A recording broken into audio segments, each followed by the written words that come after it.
Full speed में भागते ही रहता है, लेकिन तभी आजा हाथ जोड़कर पीछे खिसक जाता है, लेकिन लाल दिल वाला दानव से टकरा जाता है। अबे कौन है बे तू?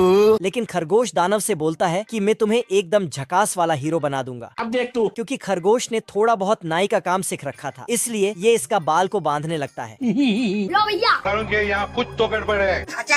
लेकिन बाल बहुत बड़ा होने के कारण उसमें पटाखा लगाकर आग सटा देता है। ठीक है भाई, मैं चलता हूँ। और वहाँ से फरार हो जाता है। खरगोश को भागते भागते एक गायब होने वाला तेल मिला। अच्छा। तो उससे अपने आप को गायब कर लिया। तभी लाल दानव आता है और खरगोश को दबे पांव ढूंढता है। साले को छोड़ूंगा नहीं। लेकिन खरगोश पीछे से अबे जाता कहाँ है साले? और उसमें हथौड़ा से फिर इसको उठा के पटक देता है। फिर साला खरगोश इसको बहुत छोटा कर देता है।